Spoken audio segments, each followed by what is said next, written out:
Am I audible, guys? आवाज आ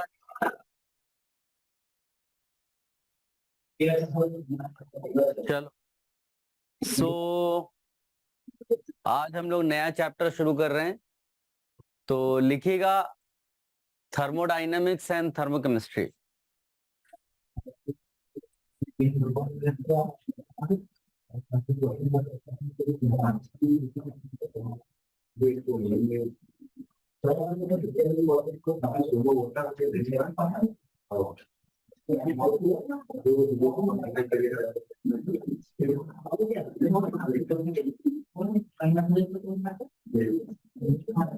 Guys,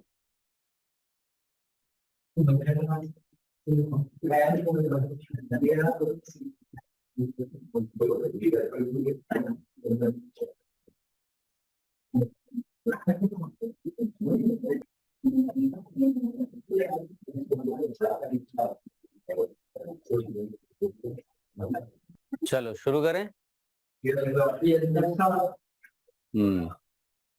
अभी नाम से एक्चुअली थर्मोडायनेमिक्स पहला पार्ट तो वही देखते हैं।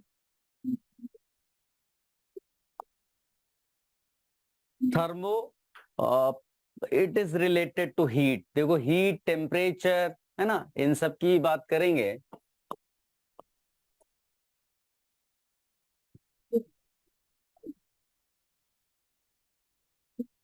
तो नाम ही आपको आइडिया देता है, ठीक है ना।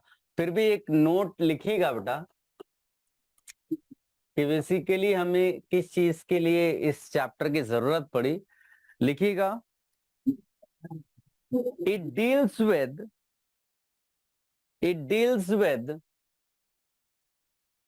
energy changes. It deals with energy changes in different types of physical and chemical processes. It deals with energy changes in different types of physical and chemical processes.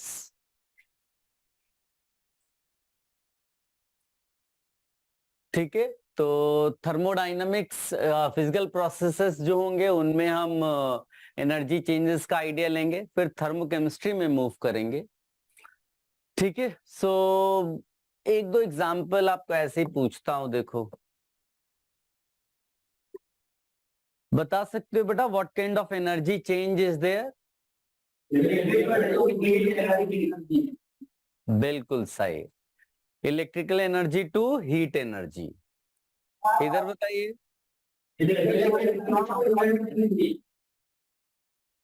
है ना, भी प्लग इन करेंगे तभी तो आवाज आएगी, तो इलेक्ट्रिकल टू साउंड बोल सकते हैं यहाँ पर। इधर ऑटोमोबाइल इंजन, फ्यूल अंदर डालेंगे ना तभी तो कार चलेगी, और कार चलना मतलब मैकेनिकल एनर्जी, और फ्यूल अंदर डाला यानी chemical energy. So what kind of energy change is there? Chemical to mechanical, है ना। चलो, तो ये सब ऐसे ही मैंने एग्जांपल्स आपको लिखा है। एक और नोट लिखिएगा बेटा, लिखिएगा thermodynamics is based on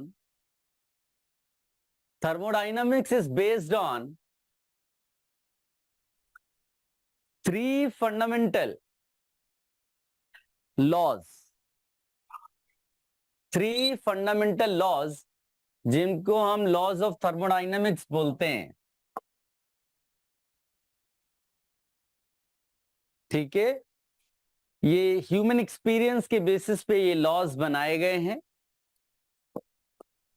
एक लिखते हैं हम लोग first law of thermodynamics.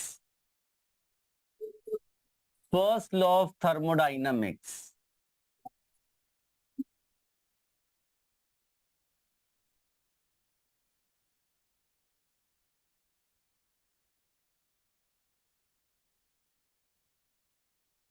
First law of thermodynamics, इसके लिए एक नोट लिखिएगा बेटा।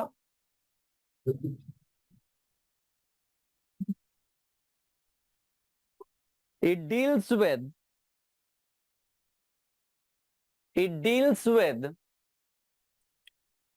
equivalence of different forms of energies. First law of thermodynamics क्या करता है, जो डिफरेंट फॉर्म्स ऑफ एनर्जीज हैं उनको रिलेट करता है, ठीक है. It deals with the equivalence of different forms of energy, ठीक है. एनर्जी बेसिस अलग अलग स्टेटमेंट्स हैं इसके, हम अभी जब डिटेल में बात करेंगे तो लिखेंगे इसको. आप इसको सोच के रखो कि एनर्जी कंजर्व्ड है, उसके बेसिस पे ये काम करता है. फिर लिखिएगा second law of thermodynamics. Second law, ऐसा नहीं कि ये सब हम बाद में पढ़ेंगे, अभी ये तो केवल आपको आइडिया दे रहा हूं कि हम लोग इस चैप्टर में क्या करने जा रहे हैं, क्यों करने जा रहे हैं, इन सब की बातें कर रहे हैं. सेकेंड लॉ ऑफ थर्मोडायनेमिक्स लिखिएगा, it deals with the direction of the process. It deals with the direction of the process. Second law of thermodynamics. It deals with the direction of the process. ठीक है, इसके लिए भी तुमने note लिख लिया. अब इसकी बात करेंगे सेकेंड लॉ ऑफ थर्मोडायनेमिक्स की भी. अभी लिखिएगा third law of thermodynamics.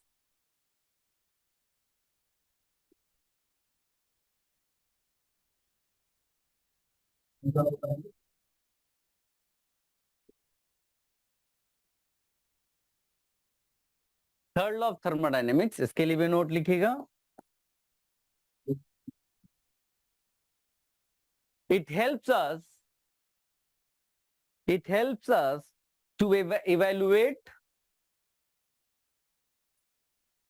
It helps us to evaluate a thermodynamic parameter, entropy. देखो हम लोग ने पहले भी इस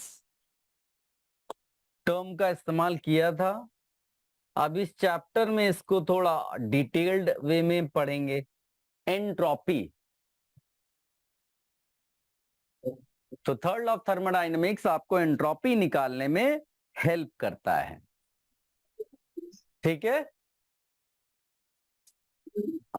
चलिए, एक जीरोथ लॉ भी है, मेरे ख्याल से आप फिजिक्स में पढ़ रहे होंगे, शायद आपने पढ़ भी लिया होगा. थर्मोडायनेमिक्स पार्ट कॉमन है क्या? थर्मोडायनेमिक्स हो रहा है क्या फिजिक्स में बड़ा? अच्छा, चलिए. So what are we going to study in this chapter? एक तो पढ़ेंगे how do we determine the energy changes involved in a chemical reaction process, ठीक है. फिजिकल प्रोसेसेस में भी देखेंगे. विल इट अकर और नॉट, फिजिबिलिटी की बात करेंगे. What drives a chemical reaction process, हमें कैसे पता चलेगा कि कोई चीज फॉरवर्ड डायरेक्शन में हो रही है या हो रही है basically. And to what extent जो केमिकल रिएक्शंस हैं दे प्रोसीड, उन सब की बात करेंगे. एक नोट लिखिएगा इन सब के लिए कि thermodynamics helps us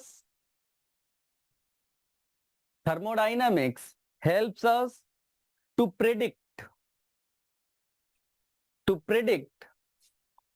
the feasibility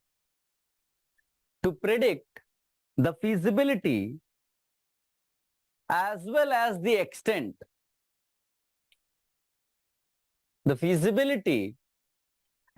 as the extent, to which a process can occur.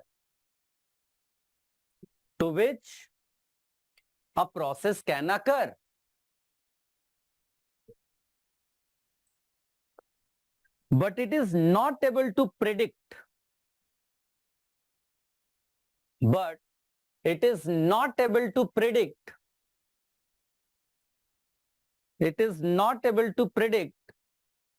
The rate with which process occurs. Rate with which the process occurs.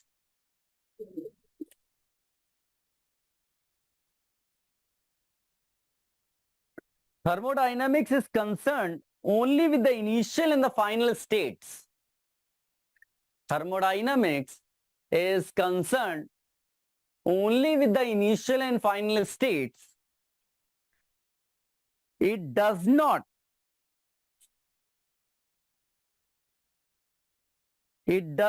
tell anything about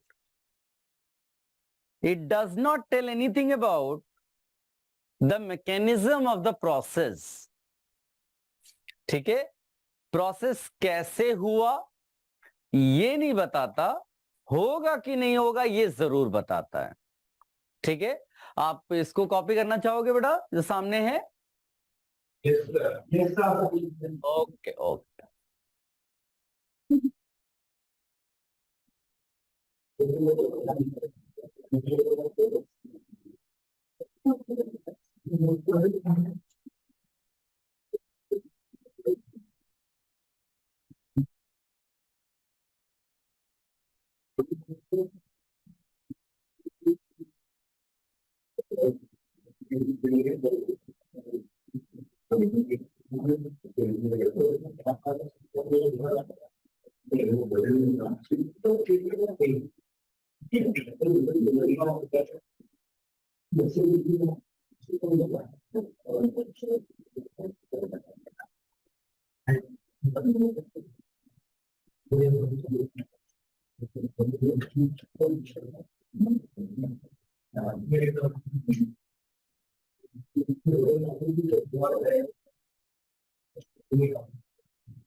guys, thermodynamics आपको तभी समझ में आएगी जब आपको उससे related जो terms हैं वो पता हो। तो ये हेडिंग डालिएगा इंपॉर्टेंट टर्म्स, बेसिक डेफिनेशंस की बात करेंगे हम लोग, और सबसे पहले बात करेंगे सिस्टम एंड सराउंडिंग की। क्या है ये सिस्टम और सराउंडिंग, एक बेसिक सा डेफिनेशन लिखते हैं और उसके बाद डिस्कशन करते हैं। लिखिएगा बेटा व्हाट इज सिस्टम करके।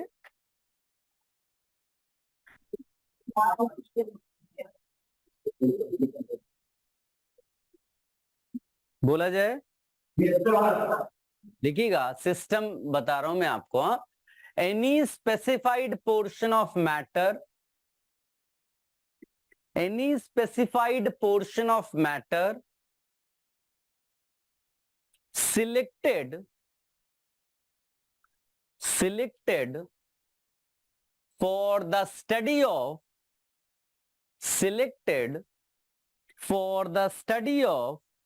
effect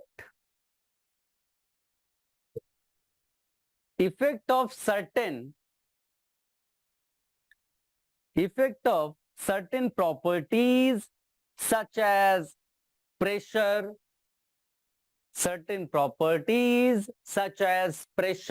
temperature, etc., which is separated from the rest of the universe,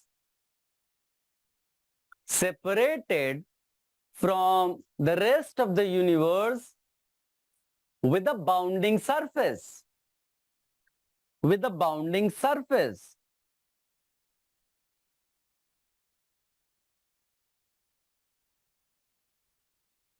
guys, जैसे मान लीजिए पॉपुलर एग्जाम्पल है ना, पिस्टन का एग्जाम्पल है। अभी फिजिक्स में भी पढ़ोगे ये चीजें और केमिस्ट्री में पढ़ रहे हो थर्मोडायनेमिक्स वाले पार्ट में। मान लीजिए कि मैंने एक कंटेनर लिया है ना, और उसमें गैस भर दी हमने, आइडियल गैस अंदर रख दी, ठीक है, और एक पिस्टन हमने लगा दिया, मूवेबल पिस्टन है ये, ठीक है, ये पिस्टन, ठीक है, ये गैस है। मूवेबल पिस्टन यहां पर लगा दिया है कि कोई भी चेंजेस आएंगे वो आपको पिस्टन फिक्स भी ले सकते हैं, वो हम सारे केसेस लेंगे, अभी अलग अलग केसेस की बात करेंगे। तो ये हमारे लिए एक सिस्टम हो गया, बेसिकली गैस सिस्टम हो गया। इस पे हम लोगों को इफेक्ट चेक करना है, प्रेशर का, टेम्परेचर का, ठीक है ना। और ये आपकी बाउंडिंग सरफेस हो गई, समझ गए। ये आपकी बाउंड्री हो गई। और ये जो रेस्ट ऑफ द यूनिवर्स है, इसी को कहते हैं सराउंडिंग, ठीक है। बाकी सब चीजों को क्या बोलते हैं, सराउंडिंग, ठीक है। आप इस पे कुछ करोगे तो ऐसा बोला जाएगा सराउंडिंग ने कुछ किया इस पर, ठीक है। So you will be the part of the surrounding जब आप इस पे कुछ करोगे। तो एक पहले आप बाउंडिंग सरफेस से रिलेटेड एक नोट लिखो, फिर सराउंडिंग का नोट लिख लेते हैं। लिखिएगा, बाउंड्री कैन बी रियल और imaginary. Boundary can be real और imaginary. It can be rigid और flexible. It can be rigid और flexible. System can be fixed यानी स्टेशनरी और moving in the space. System can be fixed, that means stationary, और moving in space.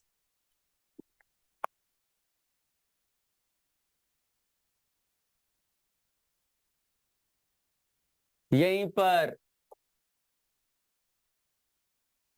Surrounding लिखिएगा बेटा, what is surrounding. Rest of the universe, rest of the universe is called surrounding.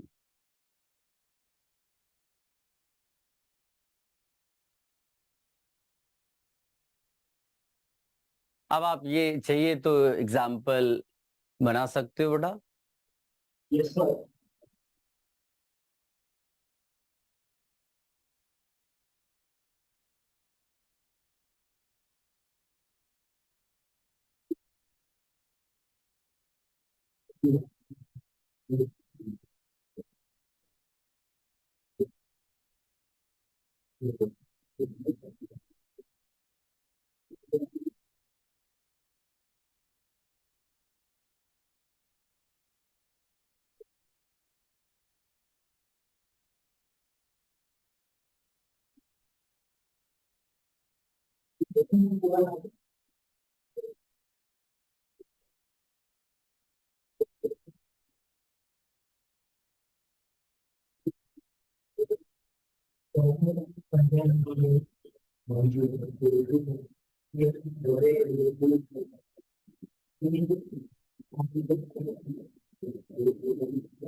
हो गया।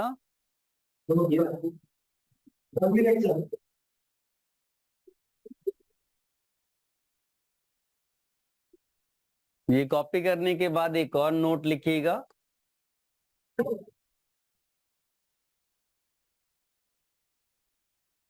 Thermodynamics की अपनी एक language है, देखो, इसीलिए ये जब तक आपको टर्म्स पता नहीं होंगे, हम जो करने वाले हैं वो आपको समझ में नहीं आएगा। लिखिएगा नोट इसमें बेटा कि when system interacts with surrounding, when system interacts with the surrounding, it involves the exchange of energy or material. It involves the exchange of energy or material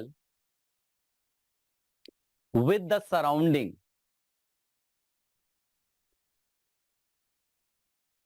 With the surrounding.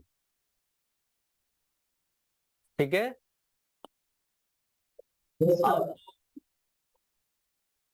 ये जो exchange आपने word लिखा system और surrounding के basis पे, जो exchange word आपने लिखा सिस्टम और सराउंडिंग के बेसिस पे, ये इसके बेसिस पे हम लोग बेसिकली सिस्टम को क्लासिफाई करते हैं। सिस्टम को हम 3 कैटेगरीज में रखते हैं। एक कैटेगरी को बोलते हैं ओपन सिस्टम। क्या बोलते हैं? Open system. एक को बोलते हैं क्लोज्ड सिस्टम। Closed system. और एक को बोलते हैं आइसोलेटेड सिस्टम। ठीक है। अभी जैसे मान लीजिए एग्जांपल मैं आपको दूं, आप ले लो कि आपने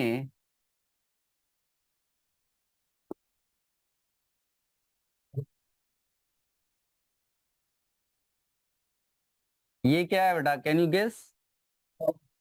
कोशिश कोशिश तो की है कि कुछ दिख जाए। Cup of T. देखो मैं बहुत अच्छी ड्राइंग नहीं करता, तुम लोगों ने सीखी हुई है बेटा, ऑल्दो तुम्हें भी कोई खास आती तो नहीं होगी, मुझे यकीन है। ठीक है। हाँ, तो ये कप है बेटा, इसमें चाय रखी हुई है। तो ये ऑब्वियस है, सबको पता है कि अगर ज्यादा टाइम तक रख देंगे तो चाय ठंडी हो जाएगी। इसका मतलब है कि इसको अगर हम सिस्टम माने तो इसने एनर्जी एक्सचेंज किया किसके साथ? सराउंडिंग के साथ। और ये जो वेपराइजेशन हो रहा है इससे मटेरियल बाहर जा रहा है। तो इसका मतलब है कि यहां पर सिस्टम अपना जो मैटर है उसको भी एक्सचेंज कर रहा है और एनर्जी को भी एक्सचेंज कर रहा है। ऐसे सिस्टम को क्या बोलेंगे? Open system. ठीक है। ये एक नोट लिखो बेटा ओपन सिस्टम के लिए।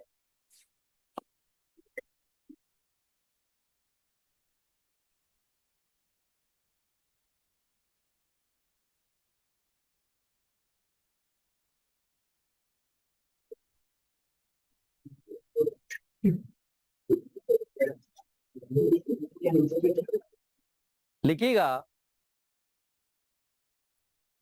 a system which can exchange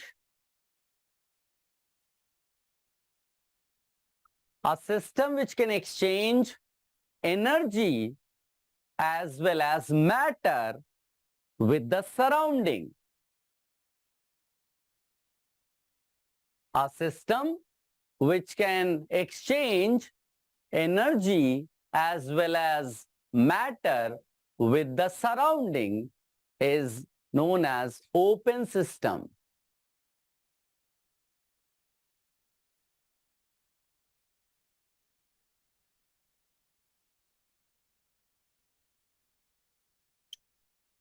ठीक है। अब क्लोज सिस्टम के लिए क्या करोगे? देखो, ये आपने लिया अगेन और आपने बस इसके ऊपर एक प्लेट रख दी,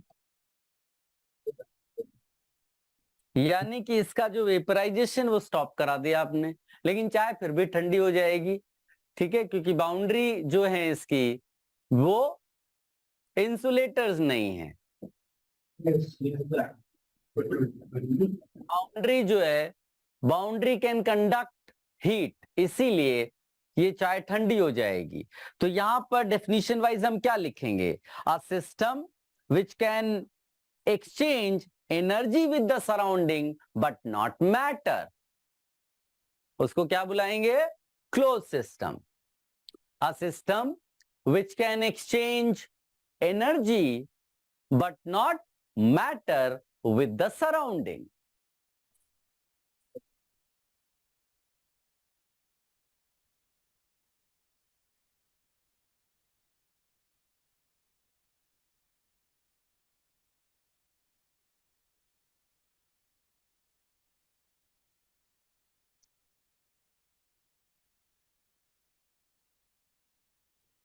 अब आइसोलेटेड सिस्टम में क्या करेंगे?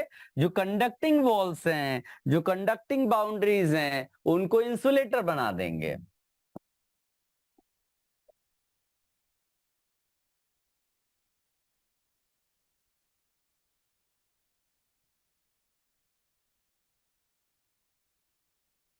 ठीक है, और ढक भी देंगे।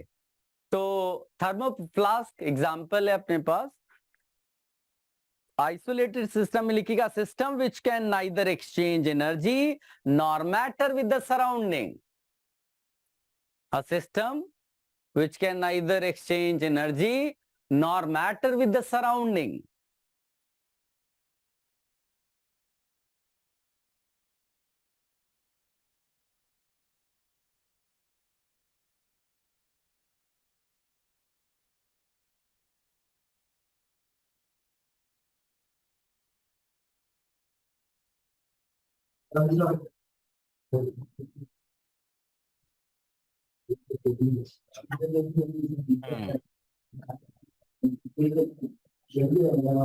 ये बताओ, अगर आपको एक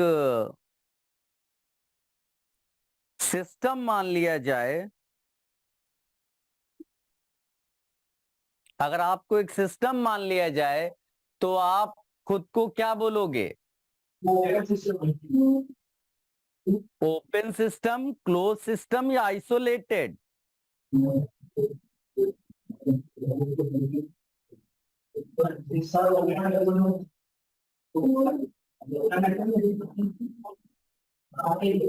हाथ उठाइए, बता कितने लोगों ने ओपन सिस्टम बोला, कितने लोगों ने क्लोज सिस्टम बोला, कितने लोगों ने आइसोलेटेड सिस्टम बोला?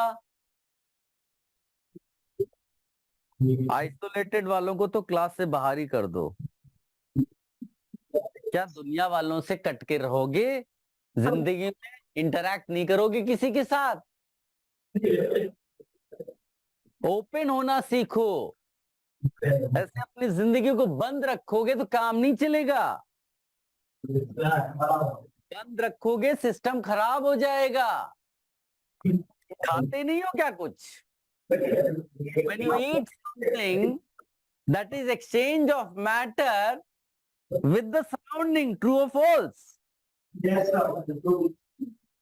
और खाने के बाद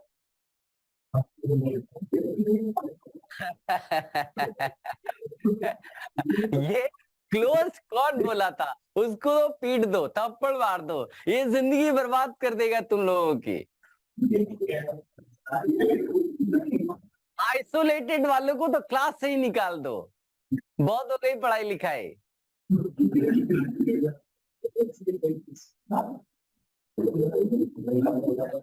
एक और नोट लिखिएगा बेटा,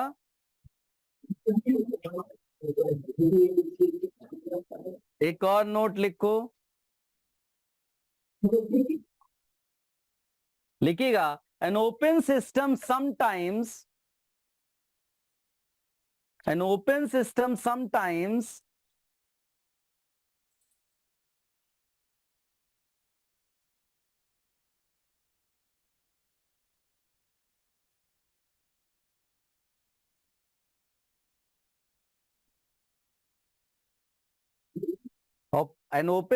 sometimes also called as control volume.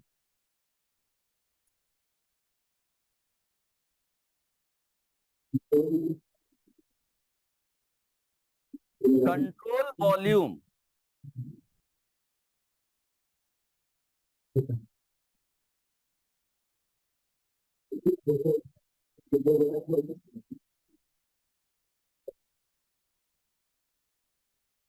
The boundary of a control volume is called control surface.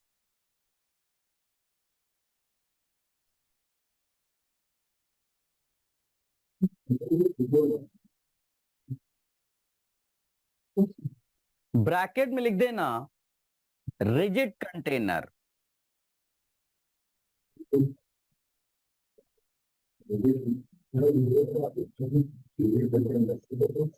अच्छा, फ्लेक्सिबल सिस्टम का भी एग्जांपल आपको पता है ना?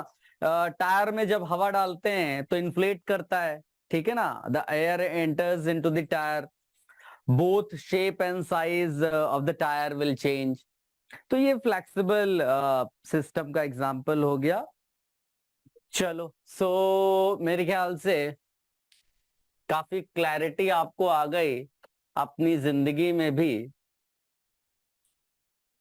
आप लिखिएगा, हेडिंग डालिएगा बेटा macroscopic properties. Macroscopic properties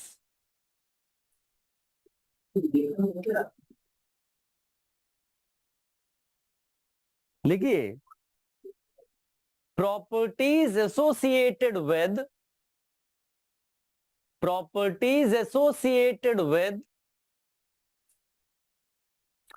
a macroscopic system.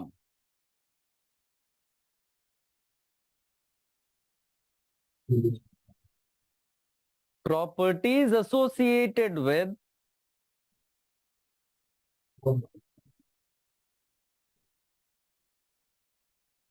Macroscopic system. Macroscopic system क्या होता है?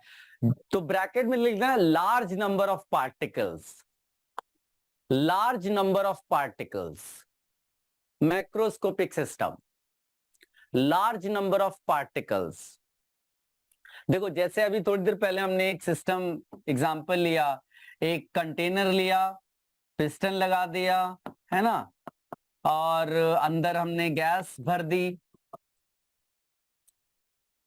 ठीक है। तो ये जो पार्टिकल्स हैं गैस के बहुत सारे हैं, ऐसा नहीं है कि आपने सोचा एक पार्टिकल उसके लिए हम ये प्रॉपर्टीज इस तरह से स्टडी करेंगे ना।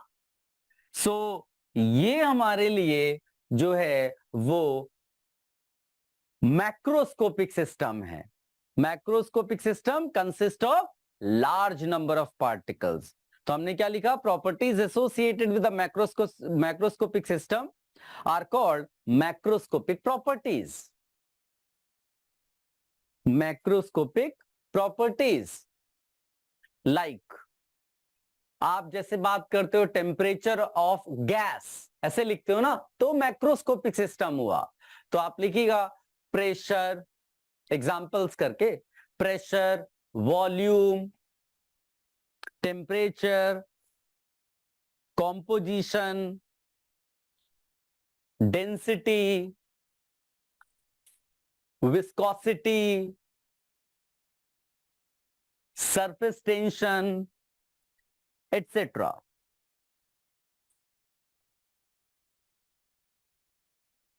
अगर मान लीजिए एक आध छूट भी गया हो तो इट्स ओके, इतना टेंशन नहीं लेना है।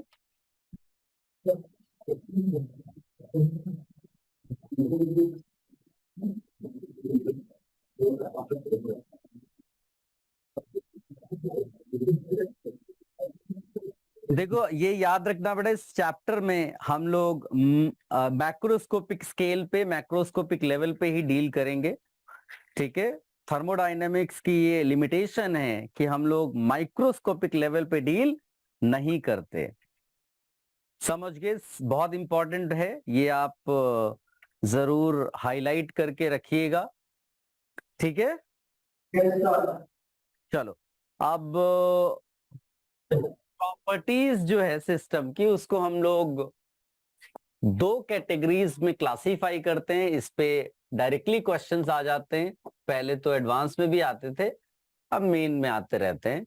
लिखिएगा क्लासिफिकेशन। तो इसमें हम लोग क्लासिफाई करते हैं प्रॉपर्टीज को intensive properties, intensive properties and extensive properties. बहुत आसान है।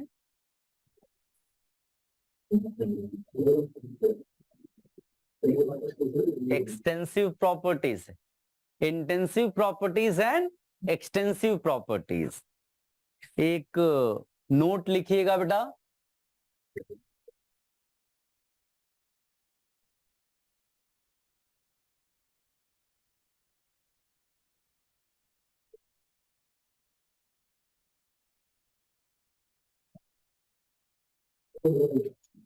इसमें लिखिएगा इंटेंसिव प्रॉपर्टीज के लिए पहले बोलूंगा, इसमें लिखिएगा इंडिपेंडेंट ऑफ, पहले डेफिनेशन लिख लेते हैं फिर कुछ एग्जांपल्स लिखेंगे। मान लो कोई एग्जाम में ऐसा आ गया जो तुमको नहीं आप पढ़ कर गए थे एग्जांपल, तो आप डेफिनेशन के बेसिस पे सोच पाओगे। इंटेंसिव प्रॉपर्टीज में लिखिएगा independent of, properties which are independent of mass and size, mass and size, independent of mass and size. Bracket में लिखिएगा, ब्रैकेट में क्या आप ऐसे लिखो एग्जाम्पल्स, ठीक है, एग्जाम्पल्स करके लिखो। Temperature, temperature, pressure, density, viscosity, refractive index. देखो इनमें से, आज मेरी बात ज्यादा सुनो, तुम लोग अपनी बातें कम करो। इनमें से कई ऐसी प्रॉपर्टीज होंगी जो तुम्हें अभी समझ में नहीं आएंगी, लेकिन अपने ये जो 2 ईयर की प्रिपरेशन में है, आप सारी प्रॉपर्टी से एनकाउंटर होगे। तो उस टाइम पे जब आपको वो आ जाएगा, तब ये चैप्टर तो नहीं पढ़ रहे होंगे हम लोग, तो हम लोग लिखकर अभी रख लेंगे, बाद में अपने आप चीज समझ में आएंगी। तो हम इंडिविजुअल प्रॉपर्टीज का डिस्कशन नहीं करने वाले, केवल हम एक बड़े स्केल पे इंटेंसिव प्रॉपर्टीज क्या है वो समझ रहे हैं। बात मेरी क्लियर है बेटा? रिफ्रैक्टिव इंडेक्स लिख लो, सरफेस टेंशन लिख लो, केमिकल पोटेंशियल लिख लो,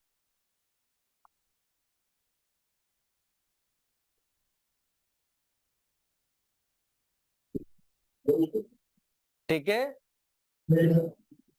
अच्छा, इसमें ये भी लिख दो कि ये जो इंटेंसिव प्रॉपर्टीज होती है नॉन एडिटिव इन नेचर है, नॉन एडिटिव इन नेचर। ऐसा नहीं कि इनको ऐड करके बढ़ा दोगे तुम,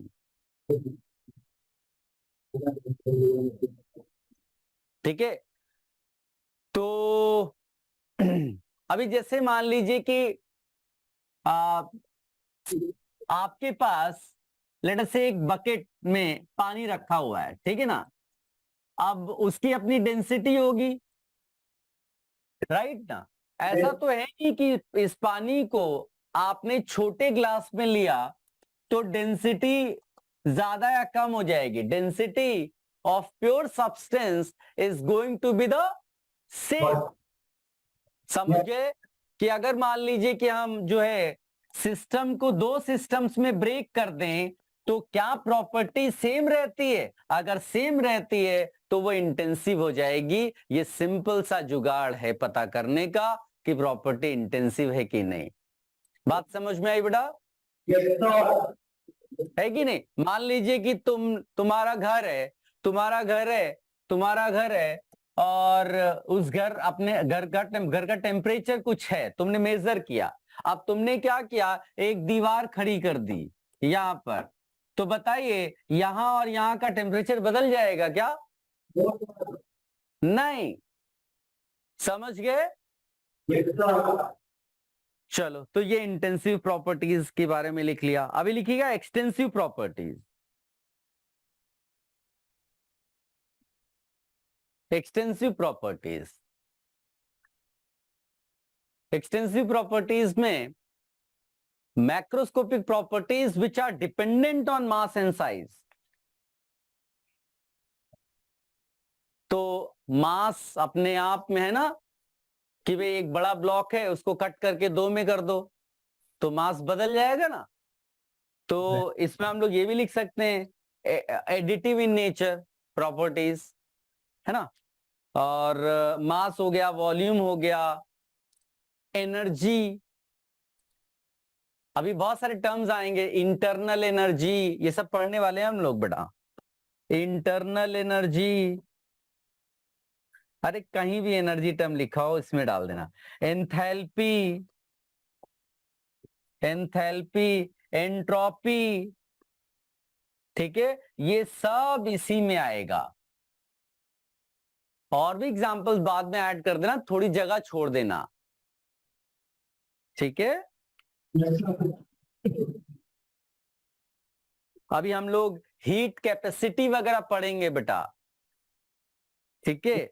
तो हीट कैपेसिटी डाल देंगे, उधर जाएंगे तो मोलर हीट कैपेसिटी डाल देंगे। अभी बिकॉज हमने वो सारे टर्म्स नहीं किए हुए इसलिए मैं उनके नाम ज्यादा नहीं ले रहा हूं, सो दैट कोई कंफ्यूजन ना हो। लेकिन हम लोग ये सब अभी पढ़ेंगे, इसके और एग्जाम्पल्स पढ़ेंगे। चलो ये हो गया, इंटेंसिव एक्सटेंसिव प्रॉपर्टीज भी पढ़ लिया हमने। अब नेक्स्ट यहां पर ये सब हटा दें बेटा। Yes, sir. हाँ चलो, प्रॉपर्टीज जो हैं उनको हम लोग कैटेगराइज इस तरह से भी कर सकते हैं। एक स्टेट फंक्शन लिखते हैं, स्टेट फंक्शन, और एक हम लोग लिखते हैं path function. State function and path function. अच्छा, ये बार बार आएगा ये टर्म स्टेट, ये वर्ड बार बार आएगा, है ना। तो क्यों ना हम लोग स्टेट को ही पहले डिफाइन कर लें कि ये स्टेट है क्या। बार बार ऐसा आएगा state of the system, state of the system, तो ये स्टेट है क्या वो पहले लिख लो। लिखिएगा, a state is the condition, a state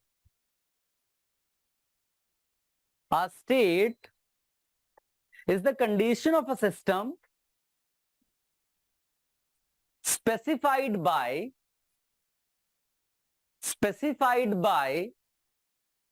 macroscopic properties such as pressure, volume, temperature.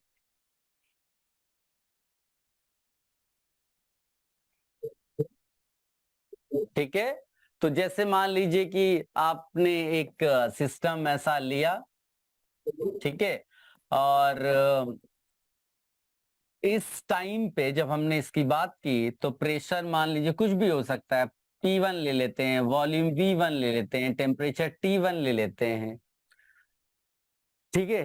फिर मान लीजिए कि तुमने जो है इसको Q हीट सप्लाई कर दी, चेंजेस होंगे, है ना। मान लीजिए कि अब सिस्टम जो है नए स्टेट में चला गया, तो उसका मीनिंग क्या है, नए स्टेट में जाने का मतलब क्या है कि जो मैक्रोस्कोपिक प्रॉपर्टीज हैं वो बदल गई होंगी, आपने उनको फिर से डिफाइन कर दिया। तो हमने क्या बोला, ये स्टेट 1 है और ये स्टेट 2 है, ठीक है। स्टेट 1 में pressure P1, volume V1, temperature T1 है। स्टेट 2 में pressure P2, volume V2 and temperature T2। ठीक है, क्लियर है बेटा। Yes, sir. चलो ये अगर कॉपी कर लिया हो तो फिर लिखना इक्वेशन ऑफ द स्टेट, ऐसा भी आएगा, इक्वेशन ऑफ द स्टेट। तो जो रिलेशनशिप होगा इन प्रॉपर्टीज के बेस इन प्रॉपर्टीज का, उसी को कहते हैं इक्वेशन ऑफ द स्टेट। ठीक है, Yes, sir. अब हम बात करते हैं जिस असली चीज की बात करनी थी, स्टेट फंक्शन क्या होता है। इसका पहले डेफिनेशन लिखो बेटा, लिखिएगा, a thermodynamic property, a thermodynamic property which depends, a thermodynamic property which depends only on the state of the system, only on the state of the system,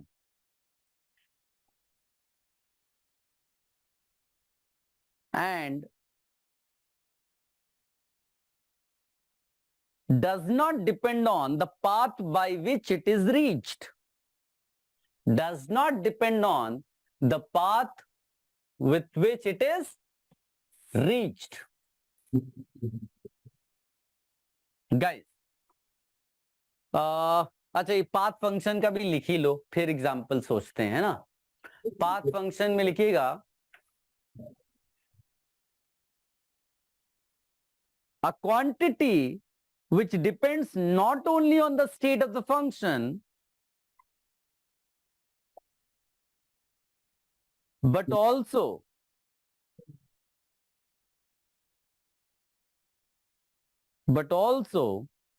on the path or the route by which the state is reached.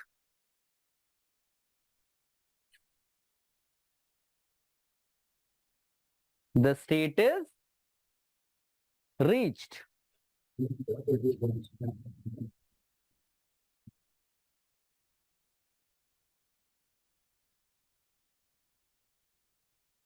ठीक है, अब जैसे मान लीजिए, अभी example मैं दे दूंगा, इसको तुम ऐसे समझो जो तुमने 9-10 में पढ़ा होगा बेटा, कि जैसे एक टर्म हम लोग लिखते थे डिस्प्लेसमेंट। ठीक है, तो डिस्प्लेसमेंट, जब हमने डिस्प्लेसमेंट लिखा तो जैसे मान लीजिए कि आप यहां पर हैं, आपको यहां जाना है ए से बी, ठीक है ना, तो आप अलग अलग पाथ ले सकते हैं यहां पहुंचने का, राइट। जो मिनिमम होगा वो ये वाला है, मैं जिसको आपने डिस्प्लेसमेंट बोल दिया, राइट। और ये सब क्या होंगी, डिस्टेंसेस हो गई, ठीक है ना। तो आप कौन सा पाथ ले रहे हो उसके बेसिस पे ये डिस्टेंस वैल्यू बदल जाएगी, एम आई करेक्ट?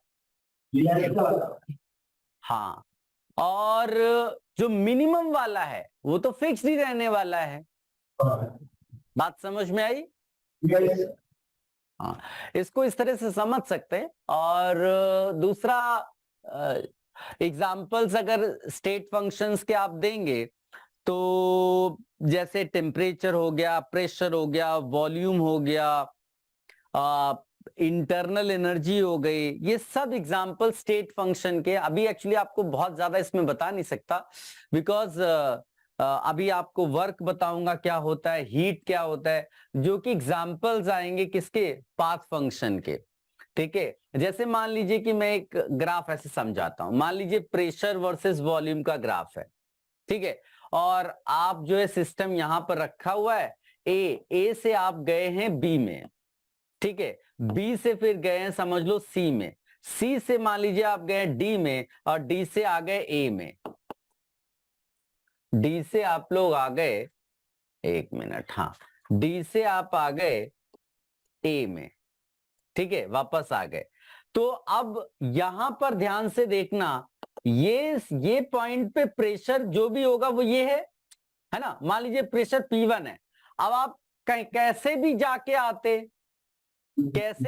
आते तो प्रेशर यहां पर ए पर क्या रहने वाला है, P1 ही रहने वाला है।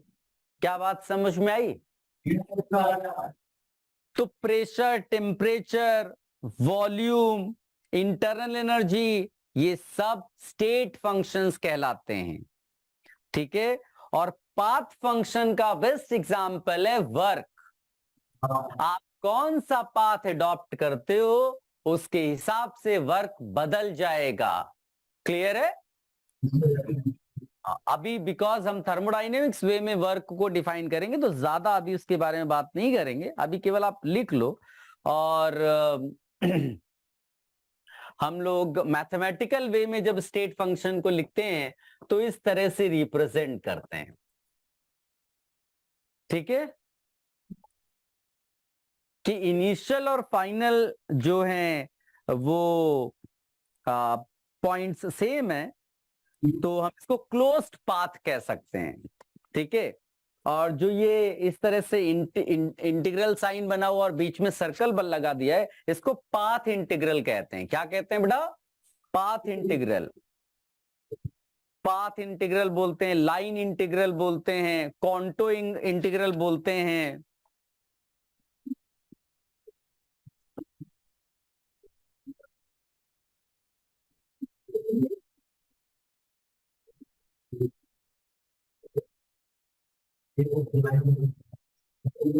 Path integral, line integral, कॉन्टो integral, CONTOUR। Initial और फाइनल पॉइंट सेम है, इसीलिए वो क्या आएगी वैल्यू बेटा? 0। क्लियर है? ये हो गया।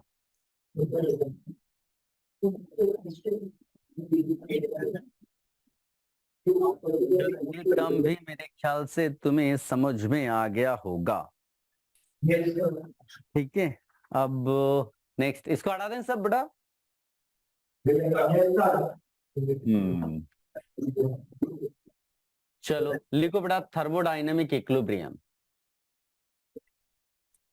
थर्मोडायनेमिक इक्विलिब्रियम पहले डेफिनेशन लिखो।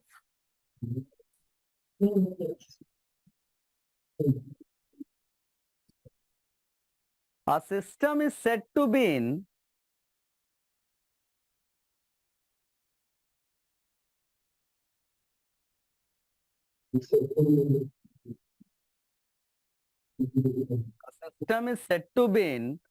thermodynamic equilibrium. A system is said to be in thermodynamic equilibrium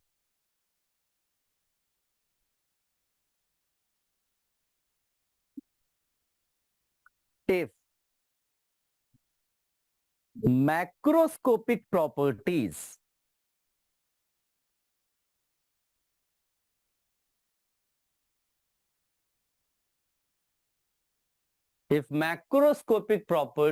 properties do not change with time.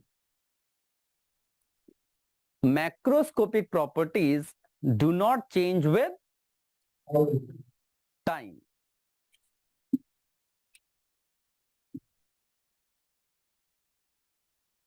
अच्छा, अगर कहीं पर भी आप बात करेंगे थर्मोडायनेमिक इक्विलिब्रियम की, तो थर्मोडायनेमिक इक्विलिब्रियम का मतलब है तीन तरह की इक्विलिब्रियम। जब भी हम थर्मोडायनेमिक इक्विलिब्रियम की बात करेंगे तो तीन इक्विलिब्रियम की बात करेंगे। एक बात करते हैं हम लोग thermal equilibrium. Thermal equilibrium, thermal equilibrium. एक बात करते हैं हम लोग मैकेनिकल इक्विलिब्रियम, और एक बात करते हैं हम लोग केमिकल इक्विलिब्रियम। वैसे तो नाम से ही पता चलता है, ठीक है, अभी मैं डेफिनेशन भी लिखा देता हूं। थर्मल इक्विलिब्रियम नाम से ही पता चलता है, ठीक है, कि temperature should be same throughout the system. Temperature should be same throughout the system. मान लीजिए आपने ये सिस्टम लिया, तो जो अपर पार्ट है सिस्टम का, वहां जो टेम्परेचर हो वही लोअर पार्ट में भी होगा, ठीक है। There should not be any heat flow, क्योंकि अगर टेम्परेचर डिफरेंस हो गया तो क्या हो जाएगा, हीट फ्लो होगा from one part of the system to another part of the system. क्या मेरी बात समझ में आई? ठीक है, तो हाँ, अब इसके लिए एक नोट लिख लो तो ज्यादा क्लैरिटी आ जाएगी। लिखिएगा, थर्मल इक्विलिब्रियम का मतलब लिखिएगा, temperature is same throughout the system. Temperature is same throughout the system.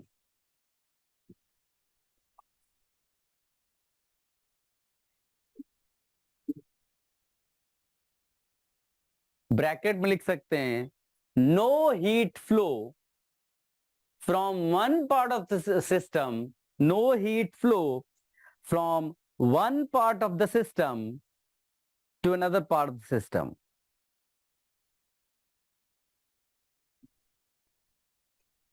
ठीक है, यानी कि हमारा टेम्परेचर क्या है,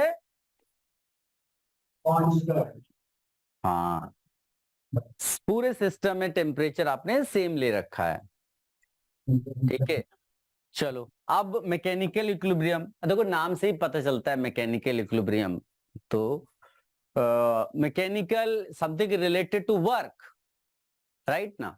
मैकेनिकल जो है वो किससे रिलेटेड है, वर्क से, है ना। फोर्स इनटू डिस्प्लेसमेंट लिख देते हैं हम लोग, राइट बेटा, फोर्स इनटू डिस्प्लेसमेंट लिख देते हैं, ठीक है। अच्छा, मान लीजिए कि मैं अपने सिस्टम की बात कर लूं, इसकी बात कर लूं, है ना, और सिस्टम की बात कर रहा हूं, मान लीजिए और यहाँ पर लेट अस से मैंने कुछ मान लीजिए कि ये गैस की वजह से पिस्टन ऊपर की तरफ जा रहा है, तो ये बेसिकली यहाँ पर समझ लीजिए एक्सटर्नल प्रेशर है, ठीक है ना, और तेजी से ऊपर की तरफ जा रहा है, तो हम लोग जो work against the external pressure है वो क्या लिख सकते हैं, तो हो जाएगा पी एक्सटर्नल, एफ और पी में क्या रिलेशन है बेटा, क्रॉस सेक्शनल एरिया मल्टीप्लाई कर देंगे, क्या समझ में आई बात है ना, और इसको लिख देंगे डीएस।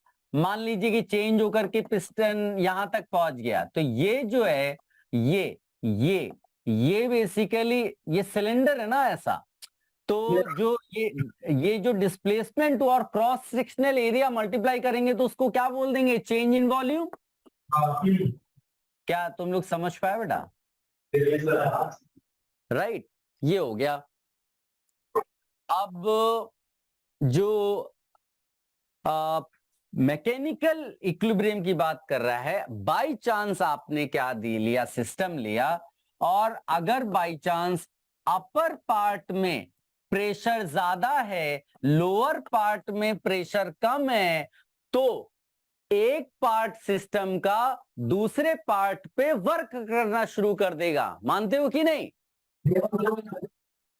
समझे। सो मैकेनिकल इक्विलिब्रियम के लिए हम लोग बोलेंगे कि pressure should be same throughout the system. Clear है, लिखिएगा यहां पर मैकेनिकल इक्विलिब्रियम के लिए pressure is same, pressure is same throughout the system, pressure is same throughout the system.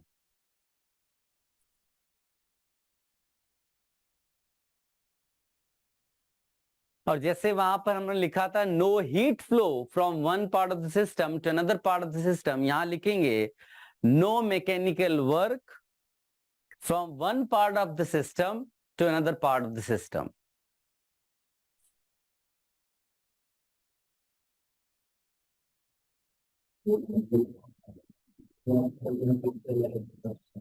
No mechanical work from one part of the system to another part of the system.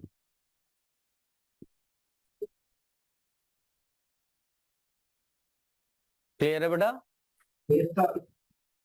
चलो अभी लिखिएगा chemical equilibrium.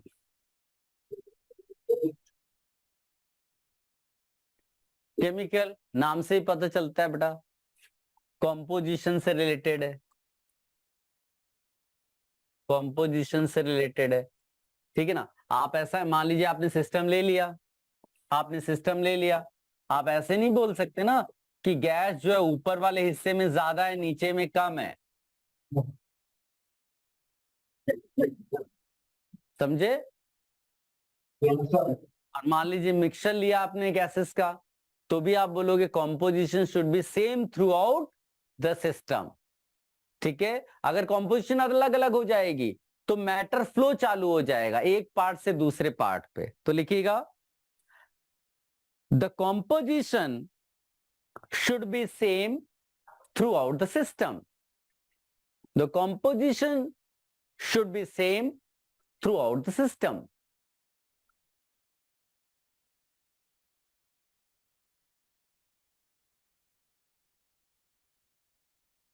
There should not be any flow. There should not be any flow of matter from one part of the system to another part of the system.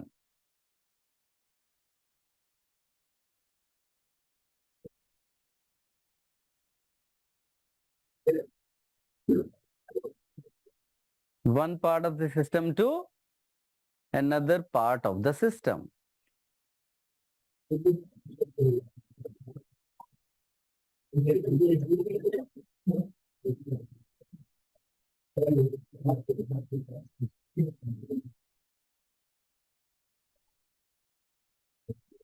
हो गया बेटा,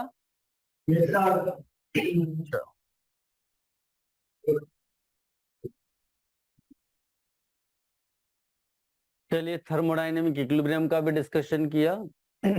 अब लिखिएगा thermodynamic process, thermodynamic process.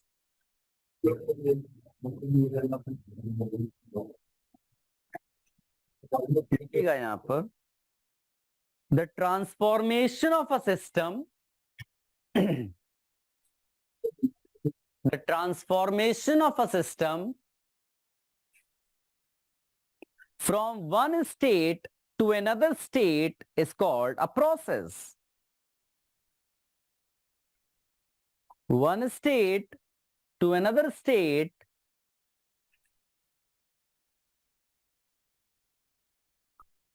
is called a process.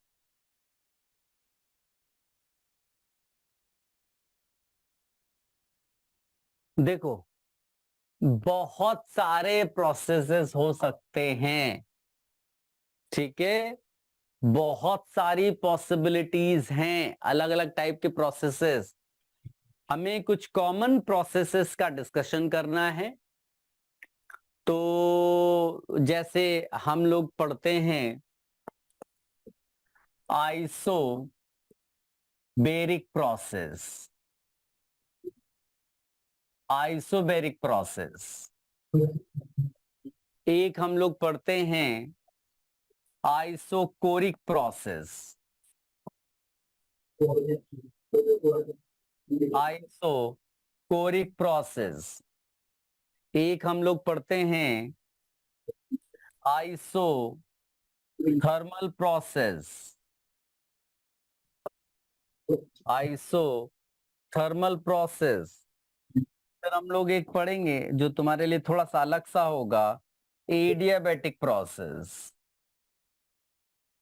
Adiabatic process, ठीक है। फिर cyclic process करके हम लोग लिखेंगे जब इनिशियल और फाइनल जो है पॉइंट सेम हो जाएगा। और इसके अलावा कोई मिसलिनियस प्रोसेस हो सकता है, हम पॉलीट्रॉपिक करके प्रोसेस लिख लेंगे, ठीक है ना। सो ये लेकिन कॉमन प्रोसेसेस हैं जिनका डिस्कशन हमने को करना है। अब नाम से ही देखो पता चलता है, आइसोबैरिक जब आप लिखोगे इसका मतलब है कि प्रेशर इज कांस्टेंट, ठीक है। डेल्टा पी लिखोगे तो 0 कर दोगे। आइसोकोरिक प्रोसेस में क्या लिखेंगे, volume is constant, volume is constant, delta we 0 हो जाएगा। और आइसोथर्मल प्रोसेस में temperature is constant.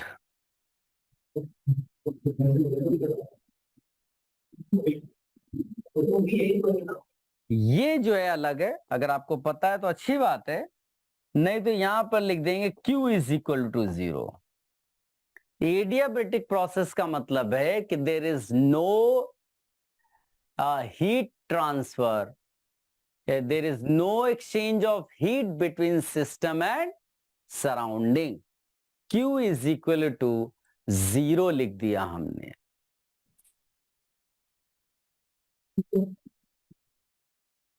Adiabatic process में गलती से भी ये मत समझ लेना टेम्परेचर कांस्टेंट है, ठीक है। एडियाबैटिक प्रोसेस में हीट सप्लाई यानी हीट एब्जॉर्ब या एमिट वो 0 हुआ है।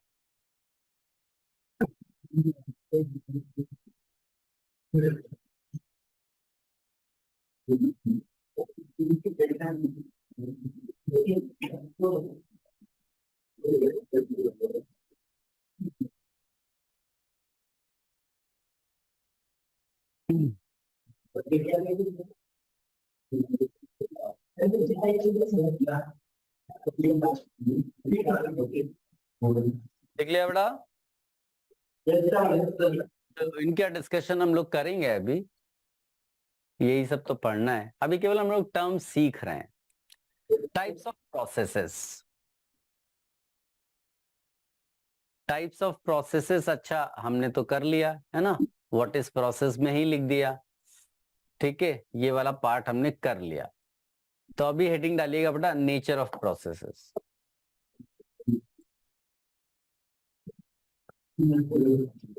ये बड़ा इंपॉर्टेंट डिस्कशन है, ध्यान देकर के इधर आप सुनना बेटा, नहीं तो गड़बड़ हो जाएगा। अब दो टर्म हैं जो हम लोग पढ़ने वाले हैं और बहुत इंपॉर्टेंट है। एक टर्म है रिवर्सिबल प्रोसेस, रिवर्सिबल प्रोसेस, और एक है इरिवर्सिबल प्रोसेस।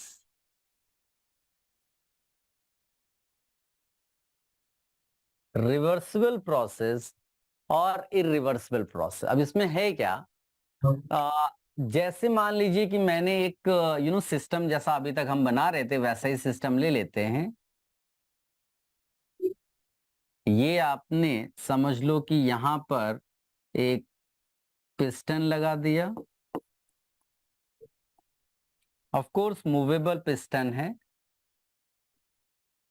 ठीक है, मूवेबल पिस्टन है, और कंडक्टिंग वॉल्स हैं, ठीक है, कंडक्टिंग वॉल्स हैं। एक दूसरा सिस्टम भी ले लेते हैं,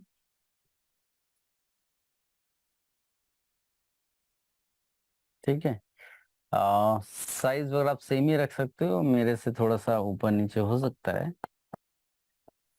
आपने यहां पर भी गैस रख दी, ठीक है ना। अब डिफरेंस क्या मैं ला रहा हूं कि मैंने यहां खूब सारी सैंड रख दी,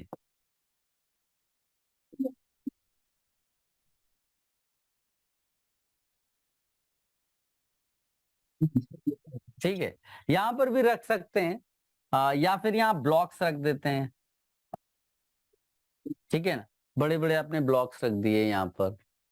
अब आप दोनों में क्या कर रहे हो कि जो पहला वाला केस है इसमें आपने क्या किया, एक छोटा सा सैंड पार्टिकल बाहर कर दिया, ठीक है। अब इसमें मान लीजिए कि आपके पास जो इनिशियल है, यहां पर हमने लिख दिया प्रेशर ऑफ द गैस, ठीक है ना। अच्छा, बिकॉज इतनी सारी सैंड है, उनका अपना सेंटर ऑफ मास होगा, तो आप एक तो एटमॉस्फेरिक प्रेशर लग रहा होगा, मानते हो कि नहीं बेटा, और एक इनकी वजह से होगा। तो आप ऐसा लिख सकते हो ना, इनिशियल, इनिशियल आप लिख सकते हो P gas, P gas is equal to P ATM plus, मान लीजिए कि यहां पर मास m ले लेते हैं, तो mg डाउनवर्ड फोर्स हो गया और क्रॉस सेक्शनल एरिया से डिवाइड कर दिया। क्या ये बात समझ में आई क्या बेटा? यहां पर भी हम लोग लिख सकते हैं इनिशियल प्रेशर जो गैस का होगा that will be P ATM, मान लीजिए कि सब मिलाकर के उतना ही मास है, तो हम लिख देंगे mg/a, चलेगा। अब मान लीजिए कि धीरे धीरे धीरे धीरे करके तुमने जो है सारी सैंड हटा दी और जो पिस्टन है वो यहां पर आ गया, ठीक है, पिस्टन यहां पर आ गया। अब जो है यहां पर सैंड है नहीं, आपके पास यहां पर फाइनल प्रेशर क्या होगा गैस का बेटा, पीएटीएम के बराबर। यहां पर भी दोनों आपने हटा दिए ये ब्लॉक्स, और यहां पर ये जो है अब यहां जब पहुंच गए तो यहां पर भी अब केवल एटीएम बचा, तो यहां पर भी हम लोग फाइनली क्या लिख देंगे बेटा, पीएटीएम। आप देखो इनिशियली यहां भी वही प्रेशर, फाइनली दोनों जगह देखो वही प्रेशर, समझे। लेकिन प्रोसेस कराने में डिफरेंस है, इस बात को समझिए। हमने क्या किया, इसमें एक एक एक एक सैंड पार्टिकल को बाहर करते रहे, और जब हमने मान लीजिए कि एक सैंड पार्टिकल बाहर किया, एक सैंड पार्टिकल बाहर किया, तो उस टाइम पे हम लोग लिख सकते हैं, मान लीजिए कि मैंने, बिकॉज जैसे आप सैंड पार्टिकल बाहर करोगे तो एक्सपेंशन होगा, है ना, बिकॉज गैस प्रेशर तो ज्यादा ही है।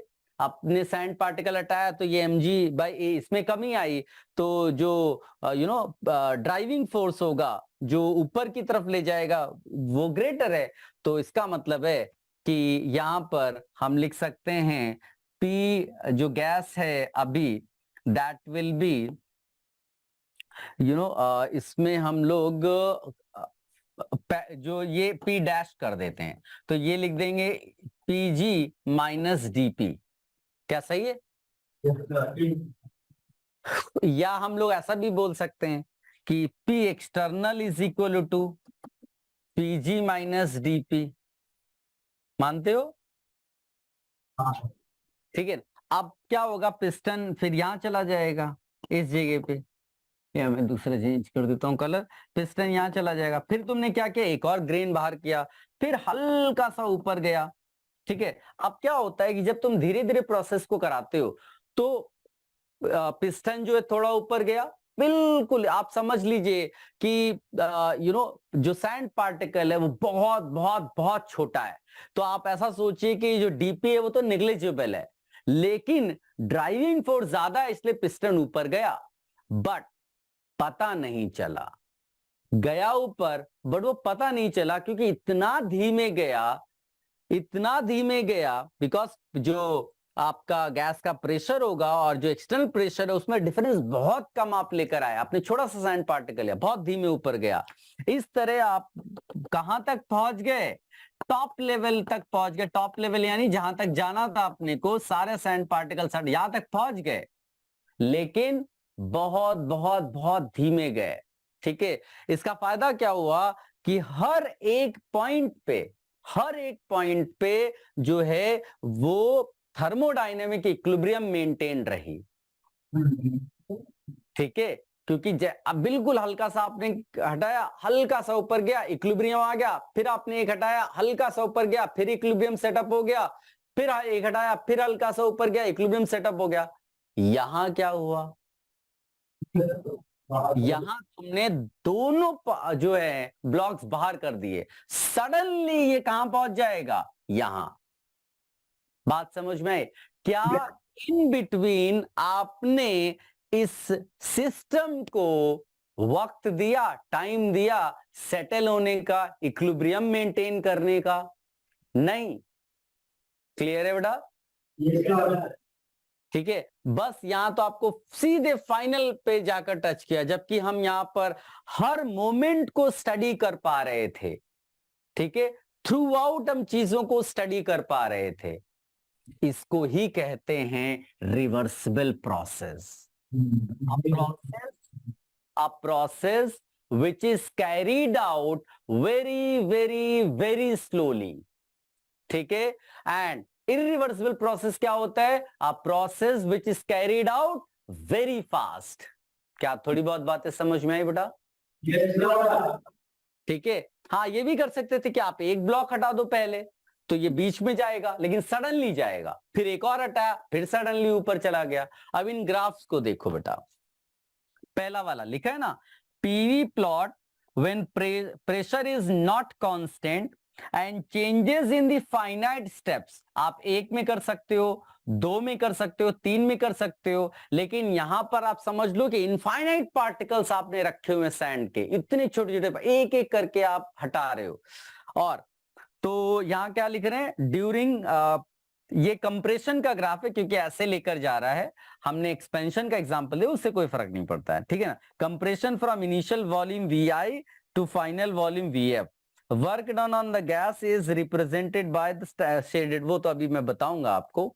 यहां पर क्या है, PV plot when pressure is not constant and changes in, ये देखो लिखा इनफाइनाइट स्टेप्स, इनफाइनाइट स्टेप्स, इसीलिए तुम ग्राफ प्रॉपर बना पा रहे हो। जबकि यहां पर क्या होगा, इस वाले केस में आप केवल पॉइंट्स लिख सकते हो। मेरी बात समझ पा रहे हो बेटा? आप ग्राफ नहीं बना सकते क्योंकि यहां तो इनफाइनाइट पॉइंट्स थे ना आपके पास स्टडी के, इसलिए आपको ये ग्राफ ऐसा आ जाएगा, इसमें नहीं आएगा। ये नहीं है बेटा, ये जो पॉइंट्स है ना सडन चेंज वाले, वो है आपके लिए। क्या थोड़ी बहुत बातें समझ में आई? ठीक है। सो कुछ पहले कॉपी करना चाहोगे या लिखना चाहोगे? क्या डिसाइड किया? चलो लिखो बेटा, reversible process. A process is said to be, a process is said to be reversible, a process is said to be reversible if it is carried out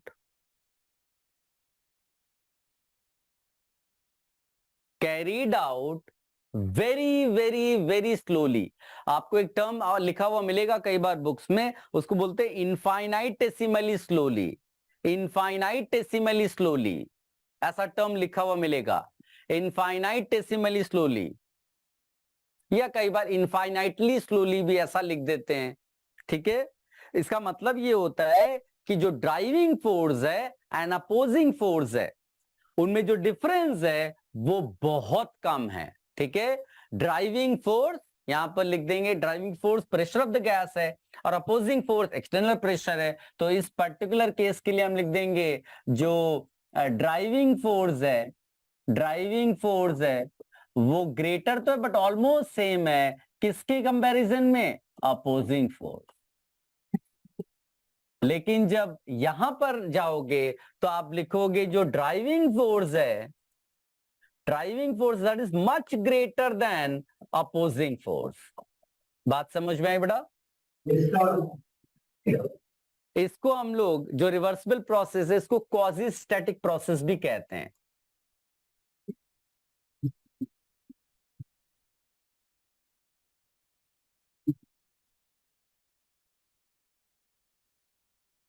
किसमें ग्राफ बना सकते हैं बेटा हम लोग, रिवर्सिबल में कि इरिवर्सिबल में?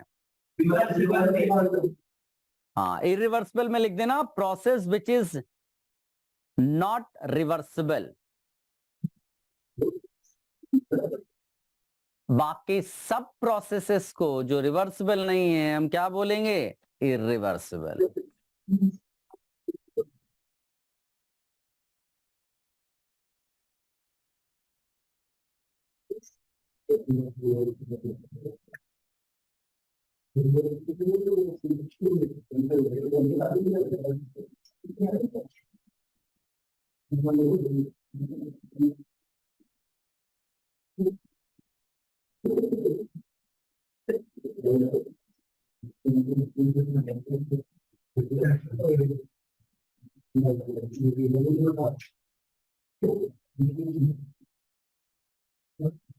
प्रैक्टिकली जाएंगे बेटा तो जो फिजिकल प्रोसेसेस हैं वो सब इरिवर्सिबली कंसीडर किए जाएंगे. हाँ, तो ये एक हाइपोथेटिकल कॉन्सेप्ट हो जाता है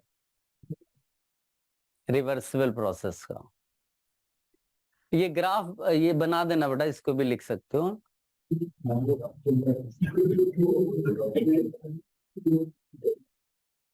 आप इसको पहले केस में इस तरह लिख देना कि there are infinite sign particles and we are removing those particles one by one.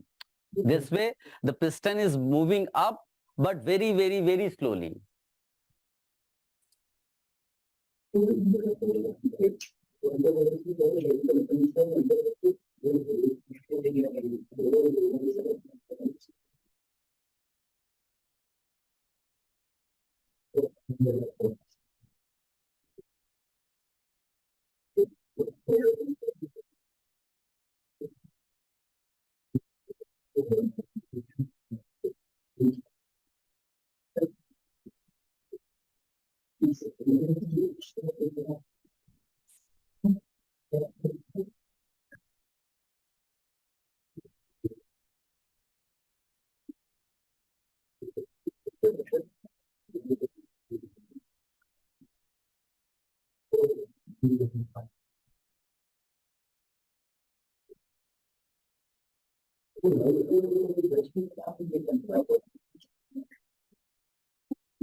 यहाँ पर ये भी आप लिख लीजिएगा बेटा कि throughout the process system is in thermodynamic equilibrium.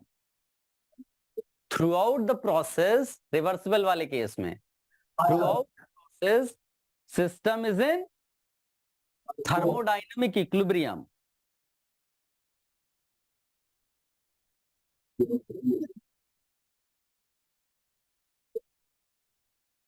ये बेसिकली हमने आइसोथर्मल, इसको हम लोग जो मैंने आपको करके दिखाया है ये आइसोथर्मल एक्सपेंशन हो गया।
आप बेटा इसको रिवर्सिबल ऐसे भी सोच सकते हो कि अगर तुम किसी भी स्टेज में सोचोगे तो ड्राइविंग फोर्स और एक्सटर्नल अपोजिंग फोर्स में इतना कम डिफरेंस है, इतना कम डिफरेंस है कि हल्का सा भी चेंज हुआ तो process can be reversed.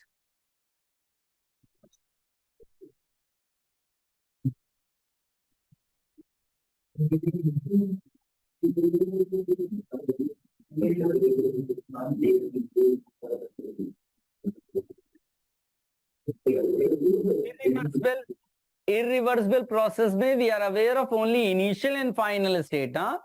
in between, during the process, throughout the process क्या हुआ कुछ पता नहीं चलेगा आपको।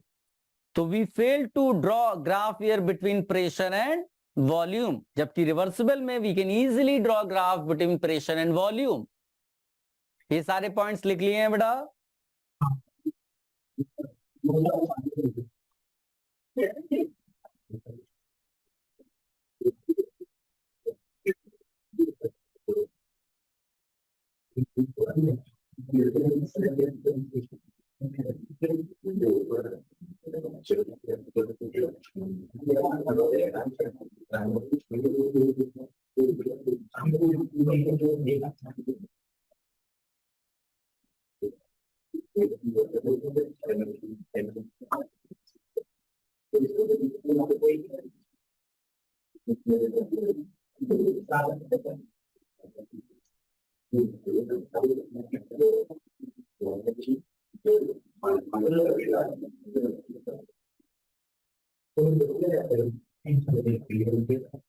चलो इसको हटा दे बेटा। ओके ओके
हो गया।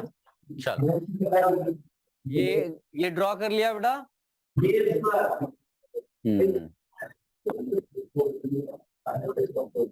इम्पोर्टेंट टर्म्स में अब हीट एंड वर्क का डिस्कशन करेंगे, तो एक काम करो, एक ब्रेक ले लो बिकॉज इसका डिस्कशन लंबा होगा। तो चलो ब्रेक के बाद डिस्कशन करते हैं बेटा हीट एंड वर्क का, ठीक है? Yes, sir.